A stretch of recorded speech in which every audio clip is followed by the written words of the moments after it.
Hi, welcome to this week's short video discussing one of our texts of Ezekiel. I know that the reading is over Ezekiel 16 and 23, two incredibly violent texts depicting female abuse, and certainly some of the more problematic texts for translation and for reading in Ezekiel for their own emotional reasons. However, I want to actually talk about something from Ezekiel 11, last week's readings, and I'm just going to read this, the translation that you can see on your screen. I'm going to read this to you, and I just want to throw out a couple of questions. So the word of the Lord came to me. This is chapter 11, beginning at verse 14. The word of the Lord came to me. Son of man, the people of Jerusalem has said of your fellow exiles and all the other Israelites, they are far away from the Lord. This land was given to us as our possession. Therefore say, this is what the sovereign Lord says. Although I sent them far away among the nations and scattered them among the countries, yet for a little while I have been a sanctuary for them in the countries where they have gone. Therefore say, this is what the sovereign Lord says. I will gather you from the nations and bring you back from the countries where you have been scattered, and I will give you back the land of Israel again. Let me just pause there. This sounds straightforward enough. And I hear folks regularly saying we have seen this in our own lifetime coming to fulfillment. Now remember, this is pre-exile. Ezekiel is part of one of three major deportations regarding the kingdom of Judah and the peoples of Judah. Israel had gone into exile in the 720s. Judah has been facing exile. 605 is the first deportation, 597 the second. And there will be a third deportation, the final destruction of Jerusalem and the temple in 587-86 BC. So the immediate referent is he will bring them back to the land again. This is the fulfillment in Ezra and Nehemiah when the peoples go back to the promised land, rebuild the walls, rebuild the temple. So Ezra and Nehemiah are meant to be understood as living in prophetic fulfillment of what the prophets had said about returning from exile. So that would seem straightforward enough. But I often hear contemporary readers suggest that it is our own experience today that is meant by the return, since the peoples were later removed from the land of Israel. So the return is what has happened since the establishment, leading up to the establishment, and since the establishment of the nation of Israel. Let's read just a little bit further. Verse 18.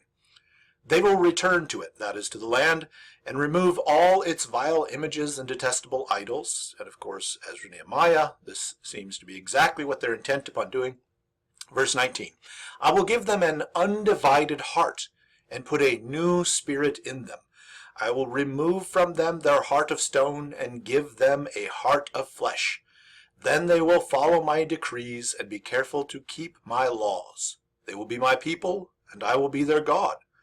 But as for those whose hearts are devoted to their vile images and detestable idols, I will bring down on their own heads what they have done, declares the sovereign Lord. Now, let's just reflect on this for a moment. Was the promise only a return to the land? Or, as we've just read, did it entail a turning to the Lord unlike anything before, where the hearts of the people and the spirit of the people is transformed to be faithful and obedient?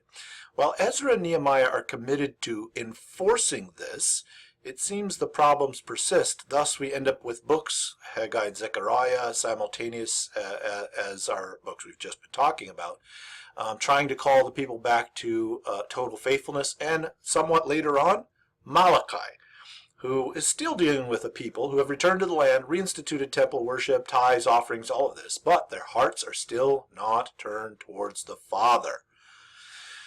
Of course, we begin then immediately to think, this is Jesus, this is New Testament. It's fascinating that, again, in our modern context, we make the leap of thought that a return to the land, what in Hebrew today is referred to as the aliyah, the going back up, or the going up to the land, that is happening worldwide and continues to happen from many nations of those who would return to Israel as ancestral land, as if that is the fulfillment of this word. But if we take seriously the word of the Lord, it isn't about going back to the land as if that's what mattered.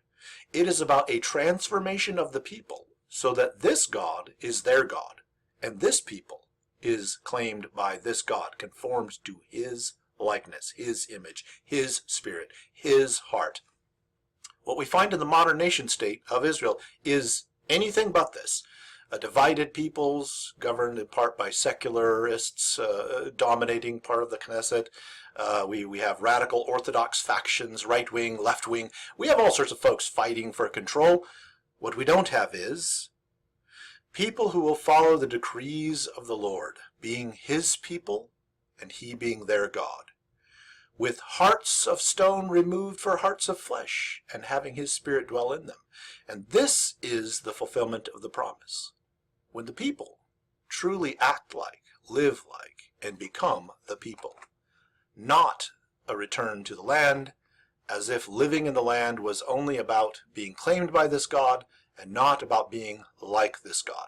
Going back to the covenant in Leviticus, the covenant in Deuteronomy, the Lord is faithful if his people remain holy, conformed to his image. I'd love to hear your thoughts on this.